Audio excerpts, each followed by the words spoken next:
3 days later, Frederick's carefully ordered world tilted on its axis. The lunch hour arrived with its usual precision, but Thomas Brennan did not.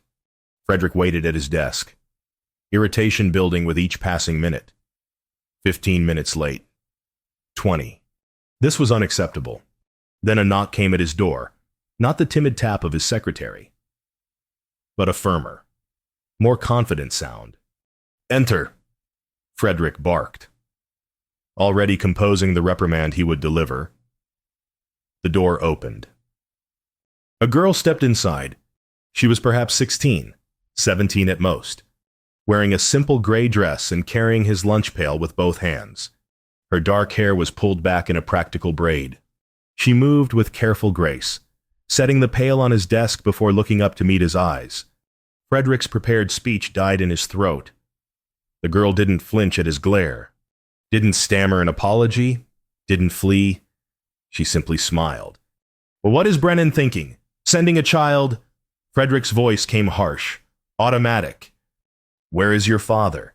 This is completely—" The girl's expression didn't change. No fear flickered across her features. No recognition of his anger registered in her clear brown eyes. Then her hands moved fluid, purposeful, unmistakable. She was signing. "Thank you for employing my father. He is grateful for the work." Frederick's breath caught. The words formed in his vision as clearly as if she'd spoken them aloud more clearly. Perhaps, because he'd once known this language better than any other. His hands responded before his mind could intervene. Muscle memory from 30 years past. "You're welcome." The girl's face transformed. Joy flooded her features like sunrise breaking over mountains pure, unguarded, radiant. Her hands flew through another rapid sequence. "You know signing. No one here knows signing. You're the first person I've met who can talk to me this way. You're the first." She caught herself then, remembering where she was. Her hands slowed, formed a more formal phrase. "My name is Esther Brennan. My father took ill this morning. I hope I haven't disrupted your day." "Mr. Hartwell." Frederick stared at his own hands as if they'd betrayed him. Catherine's face flashed through his memory, his sister, dead 28 years now, teaching him to spell his name with dancing fingers. His wife Margaret's voice echoing, "Your sister gave you a gift. Don't waste it." "Your father," he managed, his voice rough. "Is he badly ill?" Esther shook her head, her smile gentling. "Just a fever. He'll return to work tomorrow. I promised to bring your lunch so he could rest." She shouldn't be here, Frederick thought. This was wrong, inappropriate. A breach of the careful distance he maintained between himself and his workers' lives. He should dismiss her immediately, ensure this never happened again. Instead, he signed, "Thank you for coming." Esther's responding smile could have lit the dark depths of his deepest mine shaft. She nodded once, respectfully, then turned and slipped from the office with the same quiet grace she'd entered with. The door closed. Frederick remained at his desk, staring at the lunch pail as if it had become something foreign and strange. The office felt different, warmer, somehow, though the temperature hadn't changed. Light seemed to pool on his desk where her hands had moved through the air, leaving traces of something he'd thought long dead. Frederick lifted trembling hands before his face. The fingers remembered shapes he'd forced himself to forget, letters, words, entire conversations spoken in silence. "Catherine," he whispered to the empty room. But it wasn't his sister's face he saw in his mind's eye. It was a young girl's smile, bright with unguarded joy at finding someone who could speak her language in a world that so often refused to learn it. Frederick opened the lunch pail with hands that wouldn't quite steady. Inside, wrapped carefully in a clean cloth, was something extra, a small biscuit, golden brown and still warm. A gift. He set it aside, unable to eat it, unable to discard it. It sat on the corner of his desk for the rest of the afternoon like a question he didn't know how to answer. That evening, Frederick sat in his mansion study with an untouched glass of whiskey at his elbow. Gas lamps cast amber light across mahogany furniture and Persian rugs. The house sprawled around him, 12 rooms for one man, servants who came and went like ghosts. Maintaining his life without touching it, he'd built this house for Margaret. She'd died 6 months after they moved in. Frederick pulled open the bottom drawer of his desk, the one he never opened, the one that held things from before. His fingers found the photograph album, leather-bound and soft with age. The first page showed a younger version of himself, perhaps 23, standing between two women. On his left, Margaret in her wedding dress, dark hair piled high, eyes bright with future plans. On his right, Catherine, 12 years old, gap-toothed and grinning, her hands frozen mid-sign in the photograph's captured instant. They'd taken the picture at the church social after his wedding. The photographer had been confused when Frederick insisted Catherine interpret the vows through signing as, the preacher spoke them aloud. "So my sister knows what we're promising," he'd explained. Margaret had squeezed his hand in approval. Frederick's finger traced his sister's face. Scarlet fever had taken her 3 months later. Margaret had held him while he wept, had said, "She taught you that love has many languages. Don't forget that." He hadn't forgotten. He'd buried it. The second photograph showed him and Margaret 5 years into their marriage, standing before this very house on completion day. She'd been 32 then, starting to show lines around her eyes from laughing. He'd been softer too, his face fuller, his posture more relaxed, his hands resting easily on her shoulders instead of clenched into fists of control. "We'll fill these rooms," Margaret had promised. "Children. Maybe friends." Certainly. Life and noise and love. 2 weeks later, the pneumonia started. 3 weeks after that, he'd signed goodbye to her still form, his hands moving through words she could no longer see, telling her things he should have said aloud when she could hear them. 5 years of silence since then. 5 years of converting feeling into profit, grief into gold, love into the cold arithmetic of ore extraction. A knock at the study door interrupted his thoughts. "Come," Frederick called, closing the album quickly. Thomas Brennan stood in the doorway, hat in weathered hands. The man was 45 but looked older, worn down by hard labor and harder years. His face carried the uncertainty of a worker approaching a boss who could end his livelihood with a word. "Mr. Hartwell, sir, I wanted to apologize for this morning. My daughter. She shouldn't have—" "Is she your only child?" Frederick heard himself ask. Thomas blinked, clearly surprised. "Yes, sir. Just Esther. Her mother died when she was born. Been just the two of us since—" "She's deaf." Not a question. "Since birth, sir." Thomas's hands twisted the hat brim. "But she's sharp as a tack. Reads lips something fierce. Writes better than I do. I taught her what I could. But— Sign language." Frederick interrupted. "Where did she learn it?" "There's a woman in town, Mrs. Chen. Came from back east. She's deaf too. Taught Esther starting when she was small. They got a whole group now, deaf folks teaching each other." Thomas's voice carried defensive pride. "Esther helps with the younger ones, teaching them their letters and signs." Frederick absorbed this.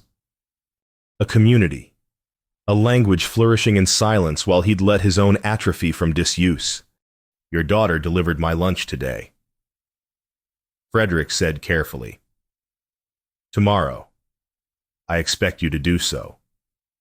As usual, relief flooded Thomas's face. "Yes, sir. Of course, sir. Thank you, sir." The man backed toward the door, then paused.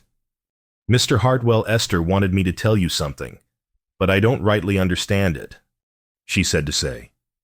"Hard men are just strong men who forgot they're allowed to rest. I don't know what that means, sir, but—" "Tell her I received the message," Frederick said quietly.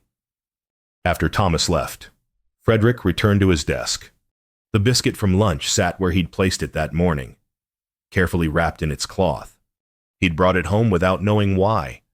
Unwilling to let the cleaning staff discard it, he unwrapped it now.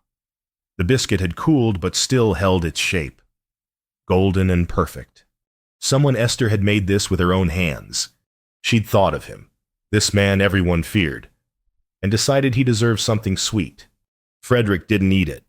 Instead, he found a small glass dome used for displaying a compass, removed the compass, and placed the biscuit inside. He set it on his desk beside the photograph album. A gift, a message, a crack in the carefully maintained walls he'd built around his heart. "What have I become?" he whispered to the empty study. Outside, stars wheeled in their ancient patterns. Inside, a man sat alone with his ghosts and wondered if he'd been dead longer than his wife, longer than his sister, longer than he'd ever admitted to himself. The biscuit sat under glass, preserved like something precious.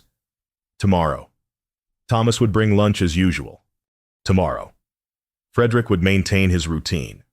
But tonight, for the first time in 5 years, Frederick went to bed thinking about someone other than himself. Esther came the next day, and the day after, and the day after that.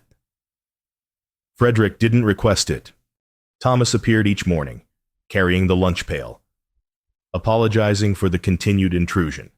But Esther would arrive at noon regardless, slipping into Frederick's office with the quiet confidence of someone who'd learned to navigate a world that often forgot she existed. "My father worries," she signed on the 4th day, setting the lunch before him. "But I told him you don't mind." "Do you mind?" Frederick found his hands answering before he could weigh the wisdom of honesty. "No, I don't mind." Her smile was reward and danger both. She began teaching him. Small things at first, signs he'd forgotten or never learned. Modern additions to the language that had evolved since Catherine's time. "Spring," Esther signed, her hands opening like flowers unfurling toward sun. Frederick copied the movement, clumsy after decades of disuse. "Hope," she continued, hands rising together like dawn breaking. His hands rose, uncertain, trying. "Friend." She demonstrated 2 index fingers hooking together, clasped in mutual support. Frederick hesitated at that one. His fingers hovered, incomplete, as if forming the sign would commit him to something irreversible. Esther waited, patient, non-demanding. Frederick completed the sign. Friend. Her answering smile made the risk feel almost worthwhile. By the 2nd week, workers began noticing changes. Tom Murphy, the senior foreman, mentioned it to his crew during morning assembly. Boss arrived early 3 days running. Even nodded at me. Nodded. The Iron Duke. His office door's been standing open during lunch hour. Another added. Used to keep it shut tight as a miser's fist. Heard him humming yesterday. A 3rd worker contributed. Actual humming. Thought I'd lost my mind. The transformations were small, nearly invisible, but in a place where Frederick Hartwell had been a force of nature cold. Distant, inexorable, even minor warmth felt like spring arriving in January. Mine supervisor Carstairs noticed too. He watched Frederick's office from the yard below, his expression calculating and sour. On the 15th day, he approached Frederick in the company yard. "Mr. Hartwell, might I have a word?" Frederick paused, one hand on his office door. "Speak. It's about the Brennan girl." Carstairs pitched his voice low, confidential. "People are talking, wondering why she's given such access to your office. The men worry you're going soft. Sir, bad for discipline when the Iron Duke shows weakness." The words hung in cold air. Frederick felt the old instinct rise, crush the insubordination. Remind everyone of consequences for questioning him. Restore the fear that kept order. But Esther's words echoed in his memory. Hard men are just strong men who forgot they're allowed to rest. The Brennan girl has a name, Frederick said quietly. Her visits don't affect mine operations. Your concern is noted and dismissed. He entered his office, leaving Carstairs in the yard. But the door he didn't close? It stood ajar, letting in light and air and the distant sounds of men working. Inside, Frederick moved to his desk. The glass dome with Esther's biscuit sat to one side. Now joined by a small dried flower, she'd brought him a crocus. First sign of spring. She'd explained. Growing beside my boarding house, I thought you might like seeing proof that winter doesn't last forever. Frederick touched the glass, his reflection ghostly in its curved surface. In that distorted image, he almost didn't recognize himself. His hands moved without conscious thought, practicing signs in empty air. Spring. Hope. Friend. Outside. March was gentling toward April. Inside, something long frozen was beginning, tentatively, impossibly, to thaw. When Esther arrived that afternoon, Frederick had cleared space on his desk, not just for the lunch pail, but for her for conversation, for the 20 minutes she usually stayed, for the language that flowed between them without sound but full of meaning. Good afternoon, she signed. Good afternoon, he replied and meant it. Architected emotional turning point, where characters reveal vulnerabilities and transform perspectives. Key beats. Esther asks permission to tell a story. Frederick agrees she shares her childhood mockery. Learning to read cruelty. Finding strength, Frederick opens about his losses. Decision to never love again, Esther's response. That's not protection, that's prison. This needs to be intimate, emotional. The turning point where Frederick truly sees himself. On a Tuesday in late April, Esther lingered after delivering lunch. Frederick had come to anticipate this, the way she'd settle into the chair opposite his desk, the way her hands would begin moving through observations about her day, teaching him not just signs, but how to see the world through silence. Today, though, she seemed different, more serious. Her hands moved slowly, deliberately. May I tell you a story? Mr. Hartwell. Frederick set aside the report he'd been pretending to read. Please! Esther's hands painted pictures in the air between them. When I was small, other children would mock me. They'd call me names I couldn't hear, but I could read their mouths, see the cruelty in their eyes. I learned to spot meanness before the first word finished forming on their lips. Frederick's chest tightened. He signed. I'm sorry. Don't be.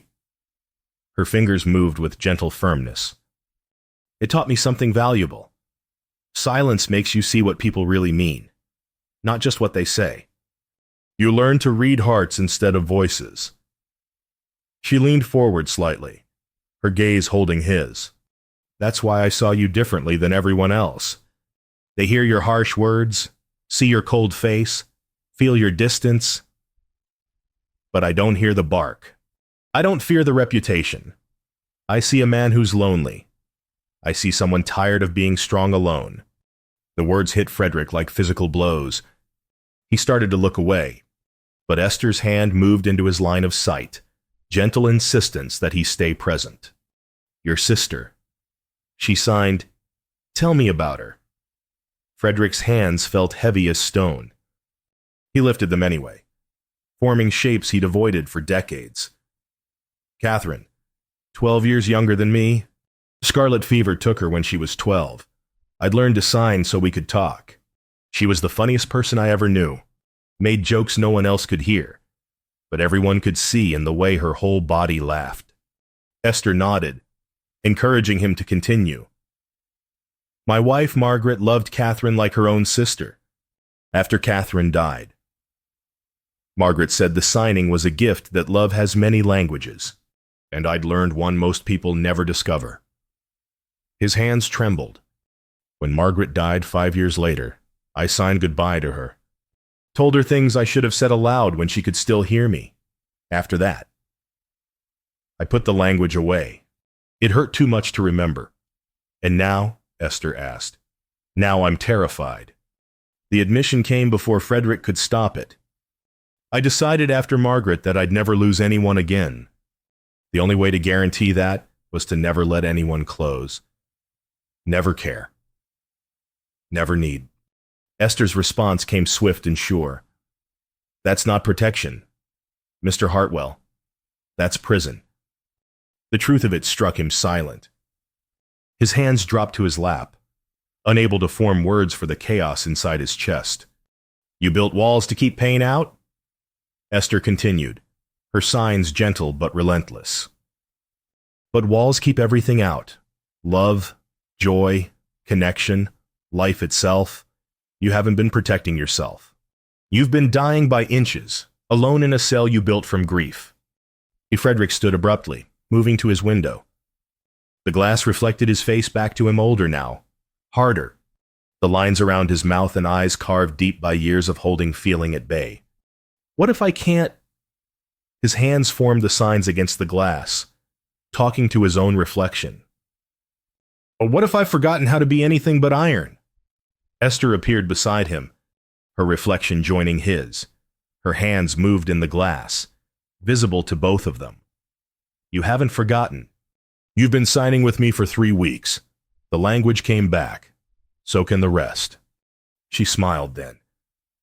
And something in Frederick's chest, something he'd thought permanently calcified, shifted. Loosened, began to beat with rhythm he'd almost forgotten. I'm afraid, he signed, meeting her eyes in the reflection. Good, she replied. Fear means you're alive. Fear means there's something worth protecting. Just make sure you're protecting your heart by using it, not by burying it. After she left, Frederick remained at the window for a long time.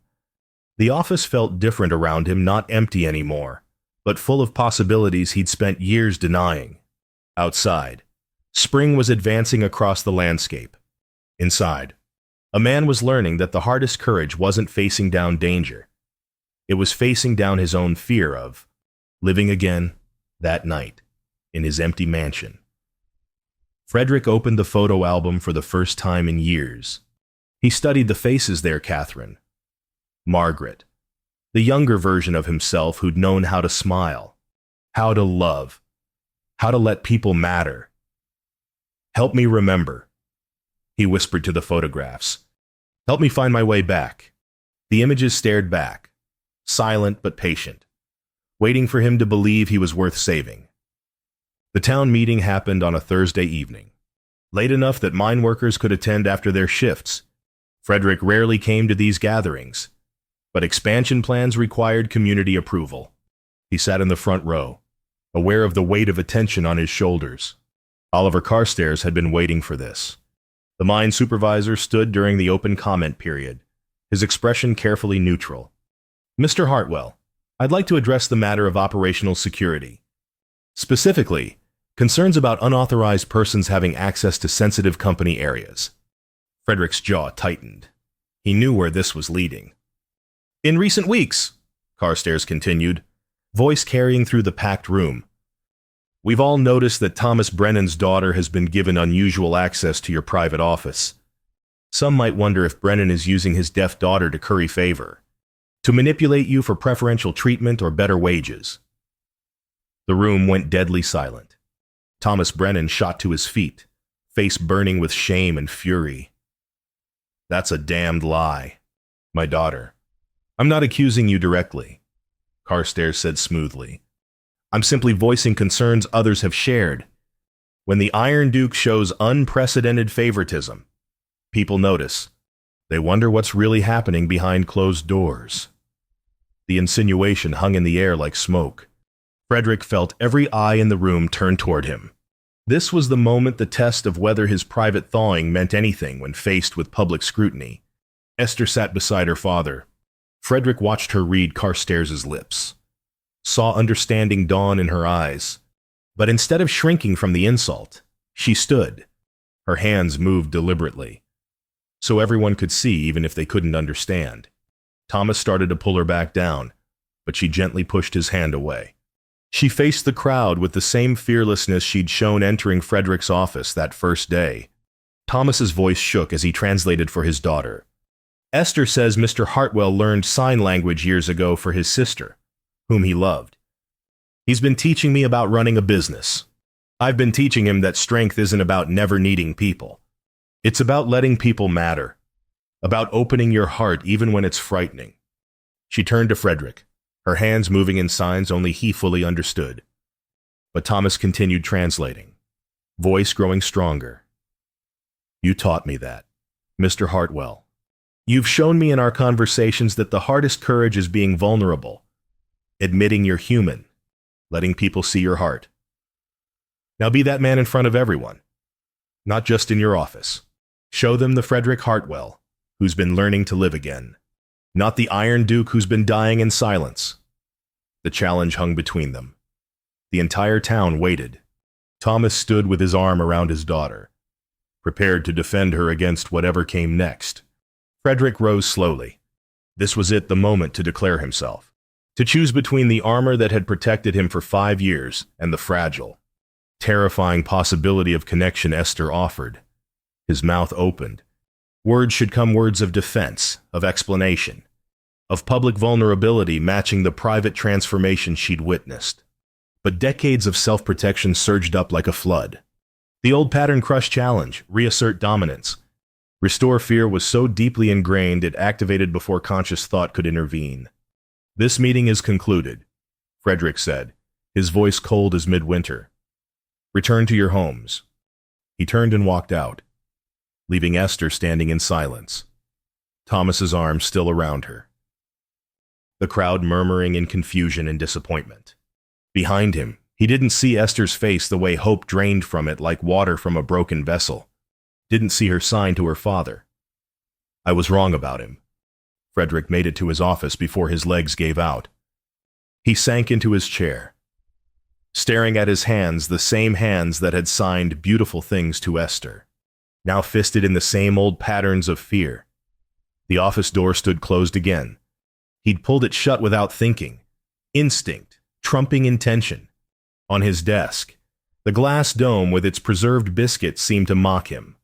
Beside it, the dried crocus, proof that winter doesn't last forever. She'd said, but what if some winters were permanent? What if some men were too frozen to thaw? Frederick's hands trembled as they moved through empty air, signing words no one would see. I'm sorry. I'm not strong enough. I'm not brave enough. The night deepened around him. Workers passed his window heading home to families, to warm dinners, to lives full of connection he'd convinced himself he didn't need. He'd been so close. Esther had shown him the door out of his prison. All he'd needed was courage to walk through it. Instead, he'd slammed it shut, locked himself back inside. Alone in the darkness, Frederick understood what he'd lost. But understanding came too late. The Iron Duke sat in his kingdom of silence, having chosen fear over love, safety over life, death over the terrifying possibility of living. Tomorrow. Esther wouldn't come. He'd ensured that with his cowardice. The office felt exactly as it had 5 years ago, cold, empty, perfectly controlled. Frederick had won his battle against vulnerability. The victory tasted like ashes. 3 days without Esther felt like 3 years. Thomas delivered the lunch each day, eyes downcast, apologizing quietly for his daughter's presumption. Or Frederick wanted to tell him there was nothing to apologize for, that the failure was entirely his own. But the words wouldn't form. The mind operated with mechanical efficiency. Workers reverted to old patterns, heads down, voices hushed, fear reasserting its governance. Even the weather seemed to reflect the regression. Cold rain falling from gray skies. Spring's advance halted by unseasonable chill. Frederick's office door stayed closed. The glass dome with its biscuit gathered dust. The crocus beside it seemed to wither despite being long dead already. On Sunday morning, Frederick found himself driving his buggy out of town, away from his mansion, away from the mine, toward the cemetery on the hill. He hadn't visited in 5 years, not since the day they'd lowered Margaret into the ground, and he'd signed his final goodbye. The graveyard sat peaceful under early sun, old-growth trees casting dappled shadows across weathered headstones. Frederick found Catherine's grave, first a small marker his parents had placed when she was 12. Granite carved with her name and dates and nothing else. No mention that she'd been deaf. No celebration of her vibrant silence. He knelt in the grass, his expensive suit soaking up morning dew. His hands formed words automatically. speaking to his sister across 3 decades of separation. I failed you, Catherine. You taught me that love has many languages, that silence can be full of meaning, that being different doesn't mean being less. You showed me how to see people's hearts instead of just hearing their words. His fingers moved through the signs, rusty but remembering. And then I forgot everything.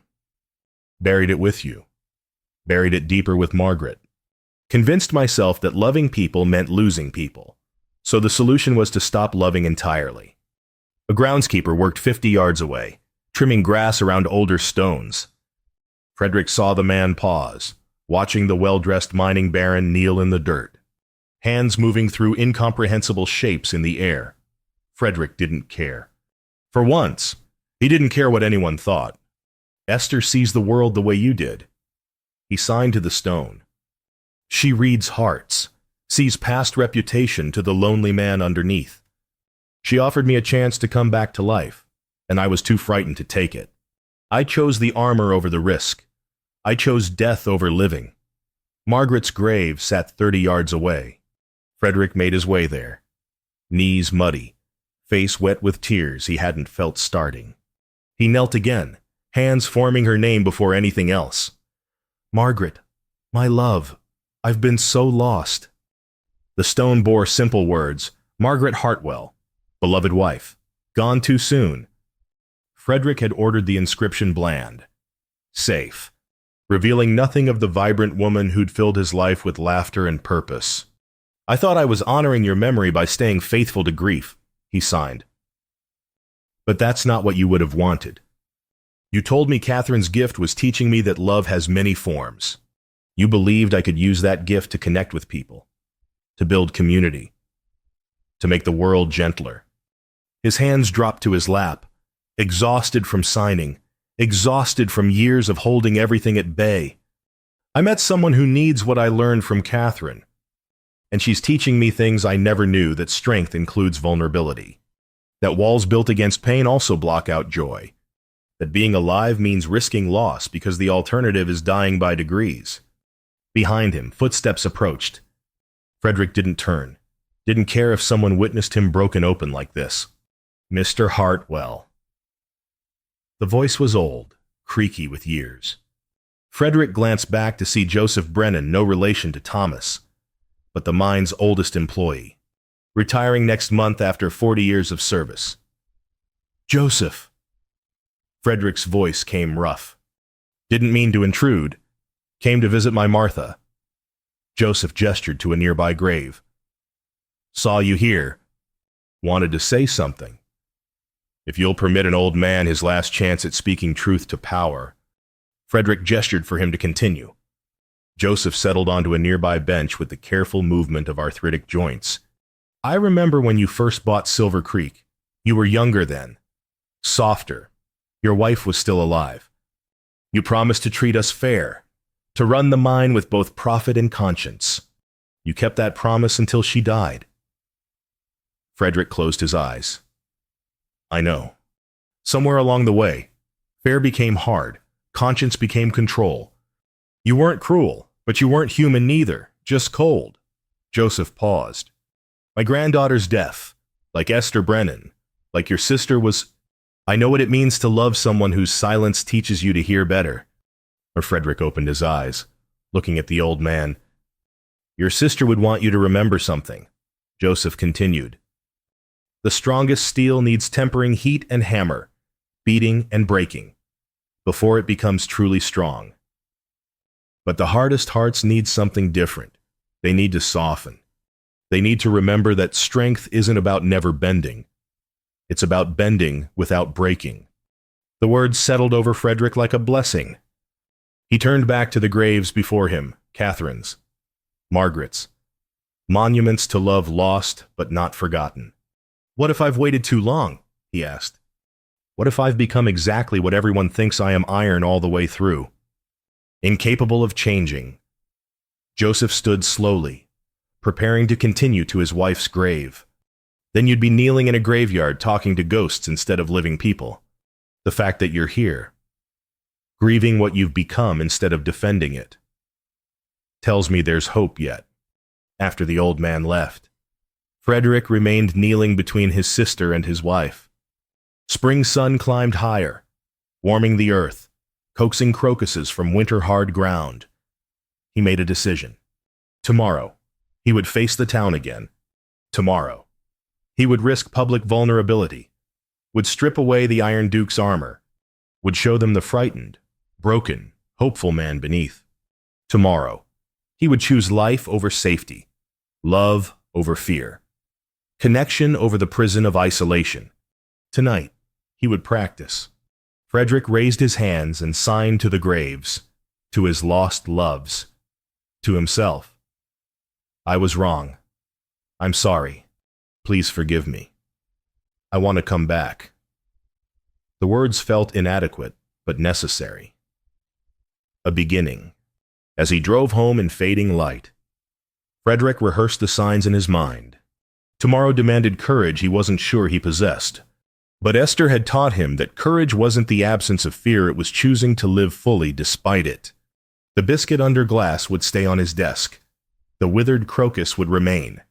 Reminders of what he'd almost lost, what he might still reclaim if he found the strength to be vulnerable before the very people he'd taught to fear him.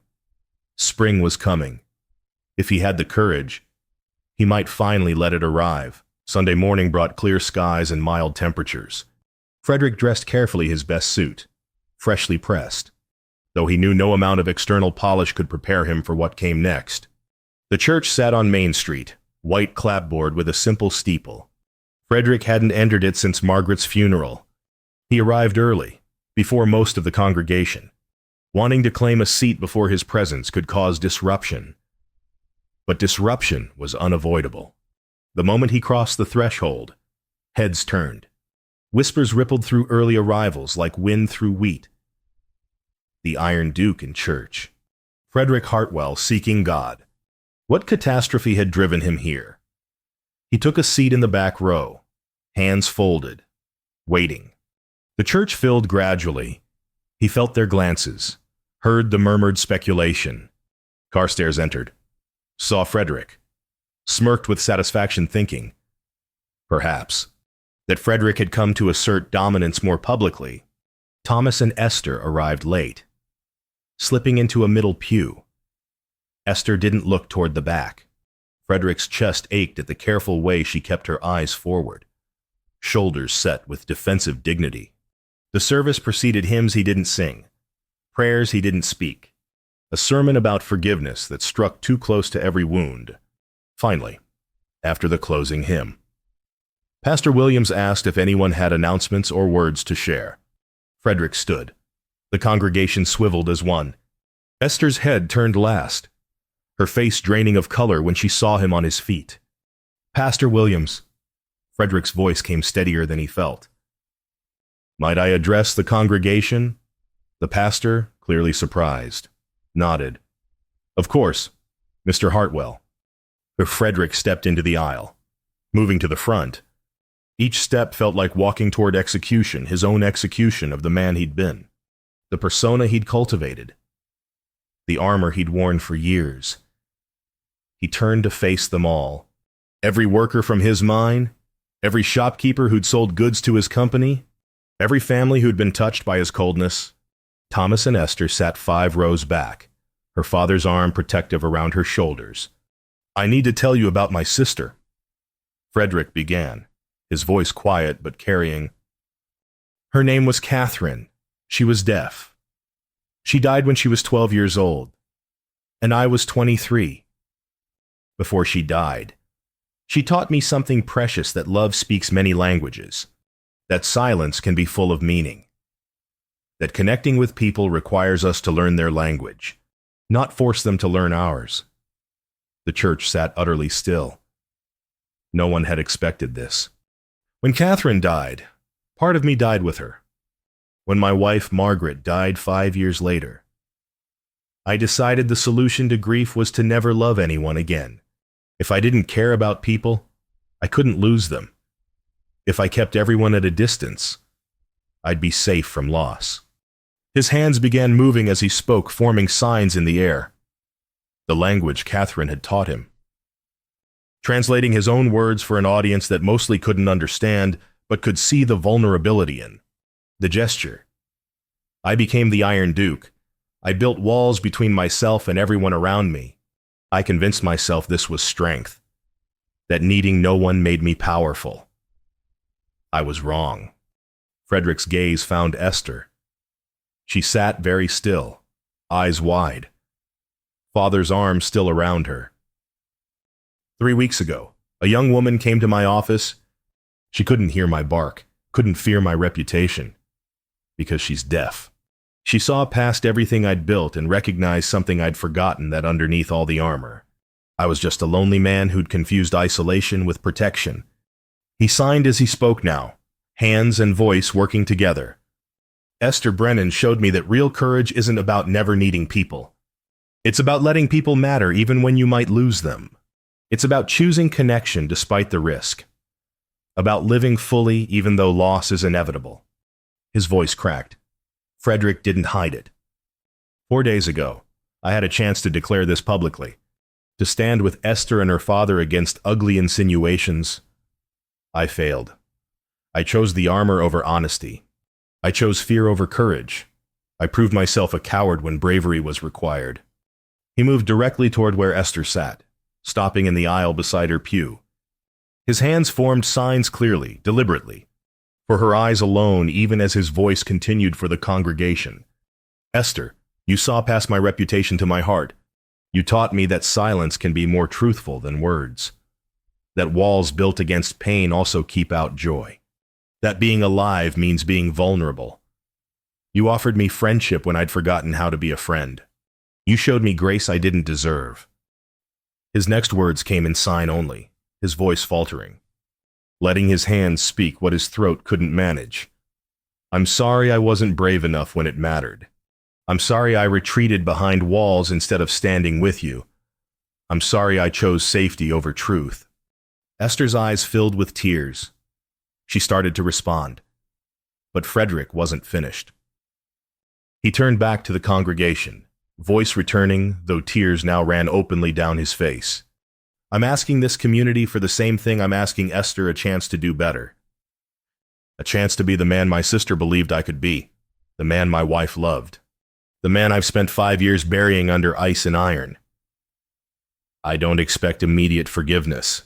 I don't expect trust I haven't earned. But I'm standing here, without armor, asking for the opportunity to prove that people can change, that even the hardest hearts can soften if given reason and grace enough to try. He looked back to Esther. Would you forgive me? The church held its breath. Esther looked at her father, who nodded permission, then stood. She stepped into the aisle, walked a few steps to where Frederick stood. Her hands moved slowly, deliberately, so he couldn't miss a single word. You hurt me. I believed in you, and you chose fear. Frederick nodded, accepting the truth of it. But, Esther's hands continued, I also know courage isn't easy. I know admitting weakness in public is harder than maintaining strength in private. You were wrong to retreat, but you were right to come back. She formed the next signs carefully, making sure he understood each one. You already apologized in your heart. I heard it the moment you stood up. Welcome back to the world, Mr. Hartwell. Esther extended her hand, not for him to shake in formal distance, but to hold in genuine connection. Frederick took it, fingers closing around hers, feeling the warmth of human contact he'd denied himself for years. A sob broke from his chest, raw, undignified, utterly human. Thank you. He signed with his free hand. Esther smiled then, the same joyful expression she'd worn that first day in his office. Around them, the church erupted not in applause but in released breath, in soft affirmations, in the quiet sound of a community witnessing redemption. Thomas Brennan stood, placed his hand on Frederick's shoulder. Welcome back, sir. Others followed, workers approaching, offering handshakes, words of encouragement, tentative forgiveness for years of coldness. Not everyone. Carstairs slipped out the back, his power broken by vulnerability's triumph. Some remained seated, skeptical, waiting for proof that matched promises. Frederick didn't blame them. He had years of coldness to atone for, but for the first time in 5 years, he felt the possibility of redemption was real. As the crowd gradually dispersed, Esther squeezed his hand once before releasing it. She signed. Monday. Lunch. Don't think you're getting rid of me now. Frederick laughed, actually laughed. The sound rusty but genuine. I wouldn't dream of it. 6 weeks later, spring had thoroughly conquered winter's hold. Crocuses gave way to daffodils. Trees burst with new leaves, and warmth returned to Silver Creek in all its forms. Frederick stood at his office window. But everything had changed. The door behind him stood wide open, propped with a decorative stone Esther had given him. Light poured in from the hallway. Voices drifted up from the yard below. Not whispers of fear, but normal conversation. Even occasional laughter. In the courtyard, Esther was teaching a group of workers basic sign language. 10 men sat on overturned crates, following her demonstrations with varying degrees of success. Their hands moved through clumsy approximations of letters and simple words. A child, the same girl who'd waved months ago, now sat beside Esther, translating for those who couldn't quite follow the visual instructions. The girl's father watched with an expression of wonder, seeing his daughter's difference transformed from isolation into gift.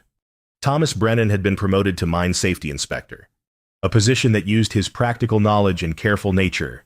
The promotion came with a raise that allowed him and Esther to move from the boarding house to a small cottage on the edge of town. Carstairs had left for a mine in Montana where iron bosses still ruled through fear. His replacement, a younger man named Chen, approached safety and efficiency through respect rather than intimidation. The changes ran deeper than personnel.